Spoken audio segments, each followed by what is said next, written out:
Hello everyone. तो next topic हमारा रहेगा students Picard theorem and some important results when f z is constant. जब आपको f z को एनालिटिक फंक्शन दिया जाता है किसी डोमेन के अंदर, तो वो किस किस केस के अंदर फंक्शन कांस्टेंट हो सकता है, तो ये आज हम डिस्कस करेंगे। ठीक है, तो सबसे पहले पिकार्ड थ्योरम क्या होती है वो देख लेते हैं। पिकार्ड थ्योरम की स्टेटमेंट जो है कि the range of non constant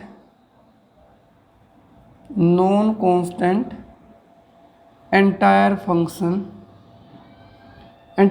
हमने कर लिया था। कौन सा होता है? ये ऐसा फंक्शन जो पूरे कॉम्प्लेक्स प्लेन के ऊपर क्या होता है, एनालिटिक। तो non constant entire function is either whole complex plane और कॉम्प्लेक्स प्लेन में से ओनली वन पॉइंट ओमिट हुआ हो। ठीक है, यानी कि अगर आपको नॉन कांस्टेंट एंटायर फंक्शन दिया जाता है तो उसकी जो रेंज सेट बनेगा वो या तो पूरा का पूरा कॉम्प्लेक्स प्लेन होगा या एट मोस्ट वन पॉइंट वो अपनी रेंज में छोड़ सकता है कॉम्प्लेक्स प्लेन से। ठीक है, यानी कि कैन ओमिट्स ओनली एट मोस्ट लिखो, एट मोस्ट वन पॉइंट।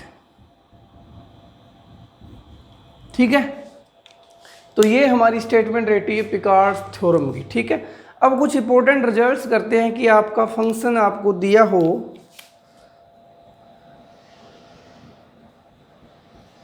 तो सबसे पहले let f z is a function u plus iota v, इस टाइप में हम लिखते हैं। इज एनालिटिक दिया हुआ है आपको,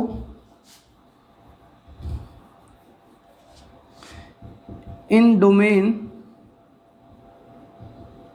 डी डोमेन ली हुई, ये दिया हुआ है। देन फर्स्ट केस यहां आप लिख सकते हो कि then f z is constant, कि कौन कौन से केस में आपका फंक्शन कांस्टेंट होगा। तो सबसे पहले क्या होता है कि अगर आपको दिया हुआ है कि एफ डैश जीरो आ रहा है, एफ डैश जीरो आपका जीरो हो रहा है और ऐसा हो रहा है for all z belongs to domain के पॉइंट्स के लिए। ठीक है, यानी कि आइडेंटिटिकली हर एक पॉइंट पे आपका जो डेरिवेटिव है फंक्शन का वो क्या आ जाए, जीरो आ जाए। तो इस केस में तो हमें पता ही है, जो रियल में भी करते थे। और यहाँ पे एक केस और भी हो सकता है कि अगर कनेक्टेड डोमेन ना हो तो, लेकिन एक डोमेन जो है यहाँ पे डेफिनेशन ही ओपन कनेक्टेड सेट होता है, तो आपने कंफ्यूज नहीं होना। अगर यहाँ पे आपको हर एक पॉइंट के ऊपर डेरिवेटिव जीरो दिया जाता है for all z belongs to D, तो विच इम्प्लाइज दैट कि आपका फंक्शन क्या होगा, कॉन्स्टेंट। तो सबसे पहला रिजल्ट तो ये है। सेकेंड रिजल्ट है कि if real part of f z is constant, अगर आपको दे दिया जाए कि रियल पार्ट आपका कांस्टेंट है फंक्शन के लिए, तो भी आपका फंक्शन कांस्टेंट होगा। तो इसका थोड़ा सा प्रूफ देख लेते हैं। यानी कि एफ जेड आपको u प्लस आयोटा भी इस फॉर्म में दिया हुआ है। u को यहाँ पे कांस्टेंट बोला जा रहा है तो हम इसको c मान के चलते हैं। जब आप इसका ux करोगे तो वो जीरो आएगा, uy करोगे तो भी जीरो आएगा। अब क्योंकि फंक्शन आपका एनालिटिक है, एफ जेड इज एनालिटिक, अगर फंक्शन एनालिटिक है तो वो हमें बताएगा कि ux vy के बराबर होगा, सी आर इक्वेशन सेटिस्फाई होंगी यहाँ पे, और जो uy होगा वो माइनस vx के बराबर होगा। तो ये मिलके दोनों कंडीशन आप देख पा रहे हो। यहाँ से आपको क्या मिलेगा कि vy भी जीरो हो जाएगा और vx भी जीरो हो जाएगा, विच implies that v is also constant. अगर u भी कांस्टेंट है, v भी कांस्टेंट है, तो दोनों मिलके क्या बना देंगे कि एफ जेड भी आपका क्या आ जाएगा, कांस्टेंट। ठीक है, इस तरह से आप इसका प्रूफ कर सकते हो। तो यहाँ पे real part F Z constant हो जाता है तो भी आपका फंक्शन कांस्टेंट रहेगा। और सिमिलरली आप बोल सकते हो कि अगर आपका इमेजिनरी पार्ट एफ जेड के लिए जीरो कांस्टेंट हो जाता है तो भी आप बोलोगे कि आपका फंक्शन क्या है, कांस्टेंट, क्योंकि उस केस में हम पहले vx जीरो vy जीरो आ जाएंगे, फिर ये जीरो आ जाएगा। ठीक है, तो ये छोटा सा प्रूफ आप कर सकते हो।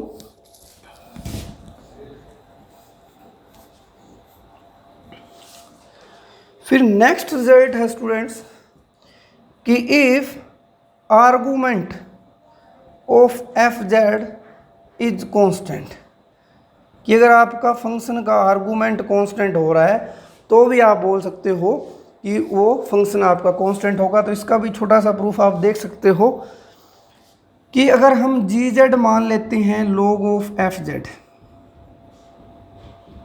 जी जेड को हम log ऑफ एफ जेड मान लेते हैं, तो हमें पता है log ऑफ जेड जो होता है उसको हम रिप्रेजेंट करते हैं log mod of Z plus iota argument of Z. तो जो log एफ जेड लिखा जाएगा उसको आप लिखोगे log mod of f Z plus iota argument of f Z. अब आपको क्या दिया हुआ है कि if argument of f z is constant, यहाँ पे ये क्या है, इमेजिनरी पार्ट है किसका, जी जेड का। अगर आप ध्यान से देखो क्योंकि हमने इसको जी जेड माना है, इमेजिनरी पार्ट जी जेड का आपको क्या दिया हुआ है, इज कांस्टेंट। अगर ये कांस्टेंट है इमेजिनरी पार्ट, तो अभी हमने देखा था कि किसी भी फंक्शन के लिए रियल पार्ट या इमेजिनरी पार्ट कांस्टेंट हो जाता है तो वो क्या बोलेगा कि जी जेड इज कांस्टेंट। ठीक है, जी जेड कांस्टेंट हो गया, इसका मतलब क्या है, विच implies that log of f Z constant. इसको आप सी मान सकते हो। तो यहाँ से दोनों साइड एक्सपोनेंशियल फंक्शन लगाओगे तो एफ जेड की वैल्यू क्या आ जाएगी, की power c, which implies that f z is also constant value ही आपका यहाँ पे। स्टूडेंट्स यहाँ पे कंफ्यूज नहीं होना कि log डिफाइन होगा कि नहीं एफ जेड के लिए, क्योंकि log नेगेटिव पार्ट्स के लिए भी होता है। जस्ट प्रॉब्लम जो आएगी वो जीरो पे आएगी। ठीक है, यानी कि एफ जेड जब जीरो आएगा उस केस में आपका फंक्शन आप चेक कर सकते हो, लेकिन फिर आप उस एफ जेड के लिए, उस वैल्यू के लिए आप आर्गूमेंट डिफाइन नहीं कर पाते। तो यानी कि हम आर्गूमेंट की बात कर रहे हैं तो आर्गूमेंट यहाँ पे जीरो को आएगा नहीं, डिफाइन नहीं होता, इसलिए पहले से ये आप ले सकते हो कि ये जीरो नहीं आएगा। ठीक है, अगर आर्गूमेंट की बात की जा रही है। ठीक है, फिर नेक्स्ट रिजल्ट जो है हमारा,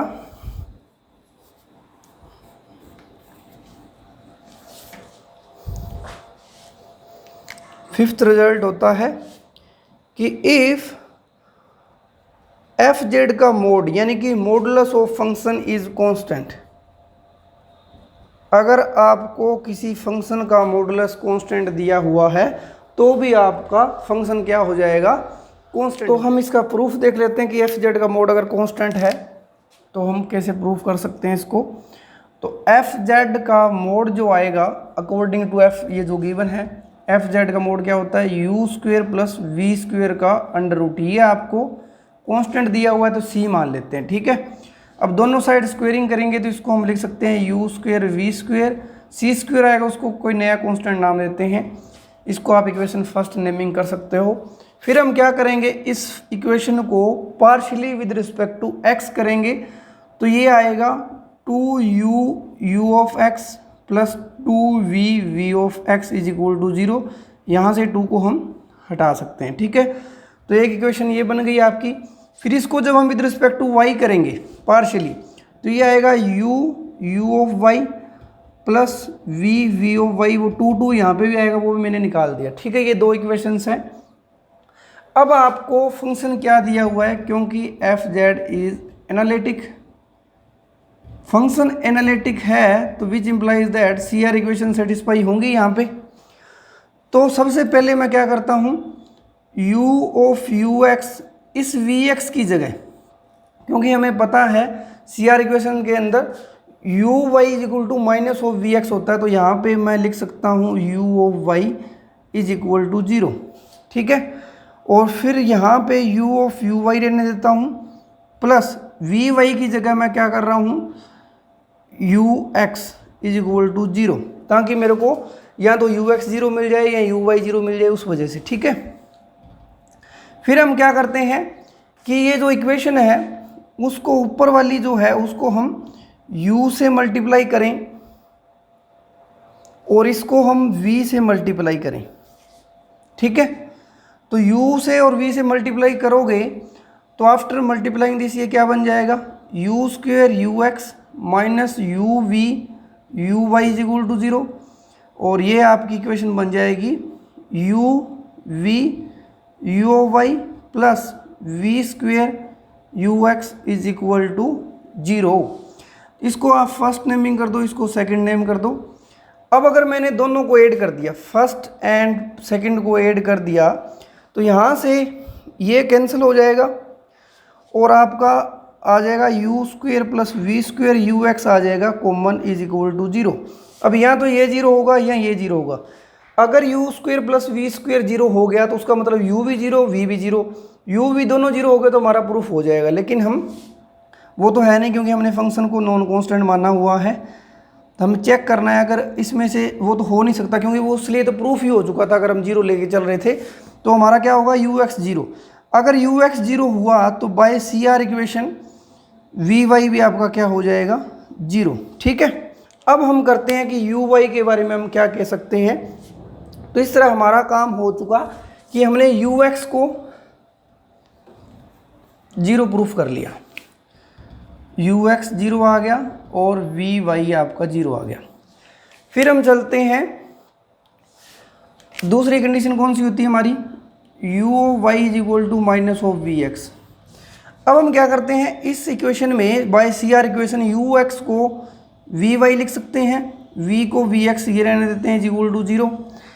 और इसी तरह से यहाँ पे यू वाई की जगह हम माइनस ऑफ वी एक्स लिख लेते हैं प्लस वी, और ये v y as it is रहेगा is equal to 0।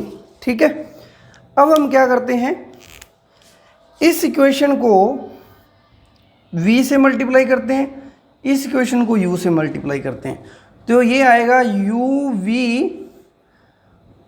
Y plus v square v x sorry is equal to 0, और ये आएगा minus u x square v x plus u v ओ वाई इज इक्वल टू 0। इसको name करो first, इसको name करो second. अब हम क्या करते हैं, फर्स्ट में से सेकंड को सब्ट्रैक्ट कर देते हैं, फर्स्ट माइनस सेकंड क्या आएगा, ये क्या, अब आपका ये कैंसिल होगा और आंसर में आएगा v square plus u square, ये माइनस है तो प्लस हो जाएगा और वी एक्स कॉमन आ जाएगा इक्वल टू 0। अब यहाँ ये 0 यहाँ ये 0, अगर ये 0 है तो हमारा प्रूफ हो ही चुका। विदारना क्या होगा वी एक्स 0, अगर वी एक्स 0 होगा तो वो हमें क्या देगा यू वाई भी 0 होगा।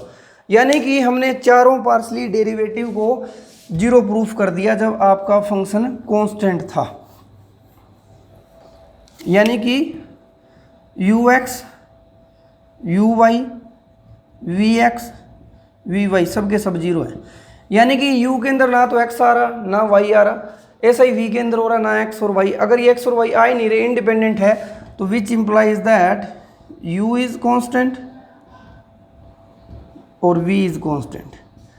अगर u और v दोनों कांस्टेंट हो गए तो वो दोनों मिलके क्या बताएंगे कि आपका एफ जेड ही कांस्टेंट हो जाएगा। ठीक है, तो ये इस तरह से हम कांस्टेंट के लिए भी प्रूफ कर सकते हैं। नेक्स्ट स्टूडेंट 6 रिजल्ट है कि if f z is analytic, आपको एफ जेड गिवन है कि वो एनालिटिक है, देन एफ जेड एनालिटिक और जी जेड को इसने माना हुआ है एफ जेड का बार। फिर बोलेगा कि g z is analytic if and only if f z is constant. यानी कि अगर आपको फंक्शन एफ जेड दिया हुआ है तो उसका कंजुगेट अगर आप लेते हो तो वो कभी भी एनालिटिक नहीं हो सकता। तो ये क्यों नहीं हो सकता वो देख लेते हैं कि अगर आपको फंक्शन एनालिटिक दिया हुआ है, एफ जेड इज एनालिटिक, यानी कि आपको पता है, वहाँ से हम बोल सकते हैं कि v इज हार्मोनिक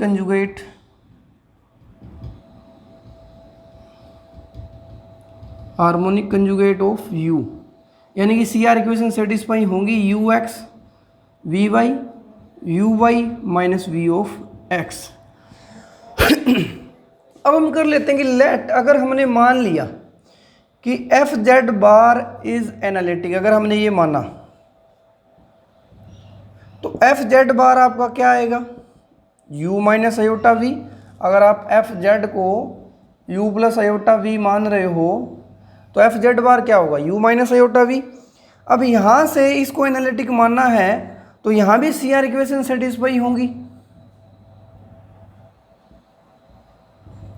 अगर सी आर इक्वेशन सेटिस्फाई हुई तो रियल पार्ट का पार्शियली विद रिस्पेक्ट टू आएगा जो भी v है। अब आपका जो नया v आ रहा है वो माइनस v है, यानी कि माइनस v का partially derivative with respect to y आएगा। इसी तरह से u ऑफ y आएगा वो माइनस ऑफ इमेजिनरी पार्ट का विद रिस्पेक्ट टू x, ये आएगा। ठीक है, तो यहाँ से हमें पता चला कि ux इज इक्वल टू, इसको हम लिख सकते हैं vy is equal to u of x और vx is equal to u। इन दोनों की अगर कंपेयरिंग करें तो ये देखो कि vy माइनस ux आ रहा है इधर, और इधर y, इसको फर्स्ट, इसको सेकंड, इसको थर्ड और फोर्थ। अगर आप उठाओ थर्ड और first, from first and third, आप क्या बोल सकते हो फर्स्ट और थर्ड से कि ux is equal to minus of ux which implies that ux is equal to 0। फिर from second and fourth, second और फोर्थ से क्या बोल सकते हो, ये सेकंड फोर्थ, तो ये आएगा आपका uy is equal to minus uy which implies that uy is equal to 0। यानी कि u के अंदर ना तो x आ रहा है independent of x, u is independent of y, तो यानी कि विच implies that u is constant. और अभी हमने देख लिया था कि अगर एफ जेड के अंदर रियल पार्ट या इमेजरी पार्ट कांस्टेंट हो जाता है तो पूरा का पूरा फंक्शन क्या हो जाएगा, कांस्टेंट। ठीक है, तो अगर ऐसा हुआ तो आपका पक्का कांस्टेंट होगा। लेकिन अगर फंक्शन नॉन कांस्टेंट है और एफ जेड एनालिटिक है तो वो कभी भी उसका बार जो आप कंजुगेट लोगे वो एनालिटिक नहीं हो पाएगा, नेवर एनालिटिक आएगा। ठीक है, तो ये रिजल्ट्स आपने ध्यान रखने हैं। नेक्स्ट वीडियो में हम इनसे रिलेटेड एग्जांपल्स कैसे अप्लाई करते हैं